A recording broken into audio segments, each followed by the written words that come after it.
Maybe you can relate to this, but I overspent on Christmas. We overspent on Christmas. And if that's you, what can you do to fix it and then also prevent it for next year? I've got that and more coming up.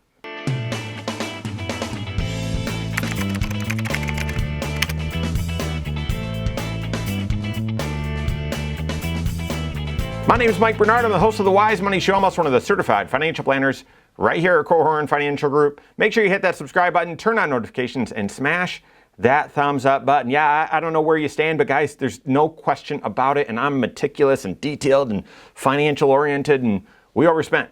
We overspent on Christmas, and and we went in with the right intention, the right structure, and even a budget, which most people don't want to have around the holidays, but guys, we overspent.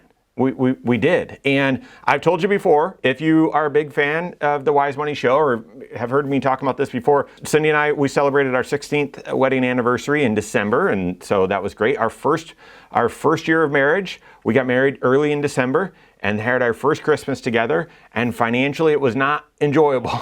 It was not great. We were viewing Christmas from different sides of the financial coin, if you will, no pun intended. I didn't want to spend money. We were young and didn't have anything.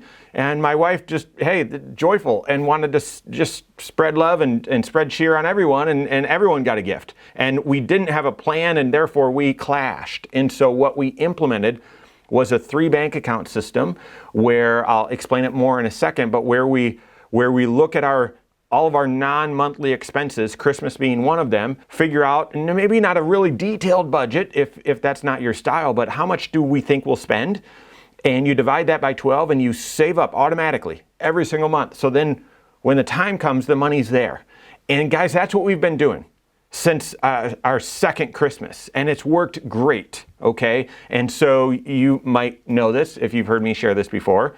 November 1st is Christmas Day in the Bernard household. That's the day that I go to that delayed spending account, and Cindy and I firm up the budget. How much are we spending on each person, and what are stocking stuffers and all that stuff. And I take the money out from our delayed spending that we've already saved up, allocate it to her, and that's what she uses. And yeah, we tend to stay right around that. Now, we don't like to, she doesn't like to be super strict on the budget because that cannot feel freeing, but we're pretty close.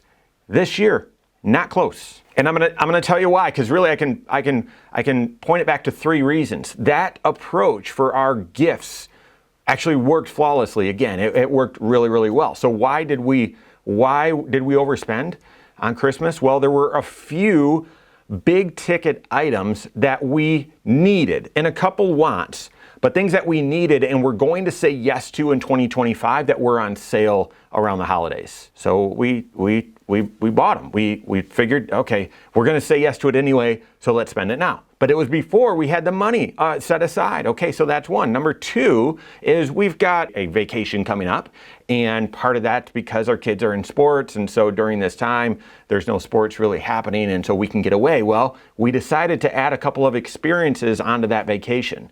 And again, it was seasonality with, the kids are this age, and so it makes sense to let's do this as well. Wasn't planned for. Wasn't set aside. And then finally, one of the gatherings, the Christmas gatherings, we didn't realize we were going to be super involved and hosting and all of that, and we were.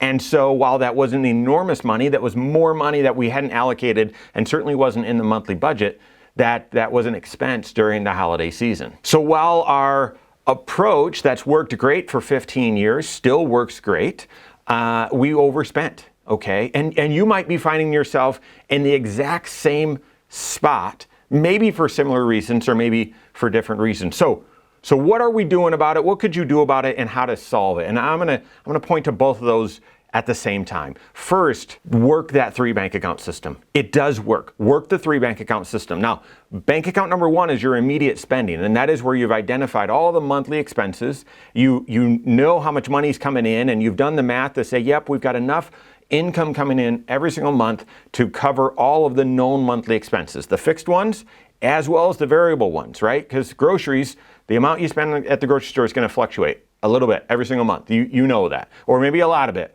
but you've got to have awareness and that the immediate spending, all the monthly expenses are covered, okay? The delayed spending, yes, and tune into this every 6 months or so, where you're taking a look and saying, what are the non-monthly expenses? We're going to say yes to these. We're going to do them. And because they're non-monthly, they don't fit in the normal monthly budget. And if you try to force them to fit in there, it's going to be, 2 steps forward, 1 step back sort of thing, and it's going to be very frustrating. So instead, identify what those non-monthly expenses are, put a dollar sign on them, and divide it by 12 and save up automatically. And then finally, the third bank account is for emergencies, or I didn't see that coming, and so instead of credit card, you've got resources there, so you're not having to pay interest. You're not in a dire financial situation. So here's what we're going to do. We're gonna update that delayed spending, and I would encourage you to do that as well. Like I said, some of the reasons why, in fact, the first 2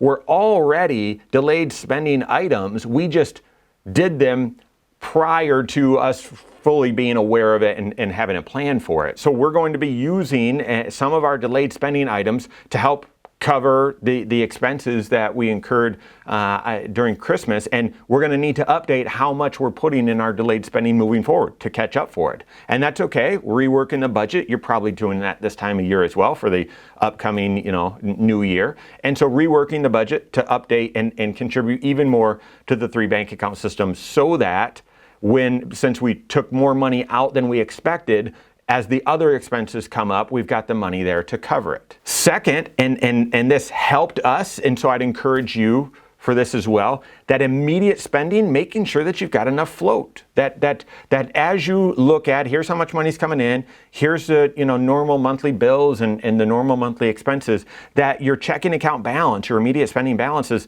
is going to go up when you get paid, and then it's going to go down as you live, and then go up when you get paid again, down as you live, and so on.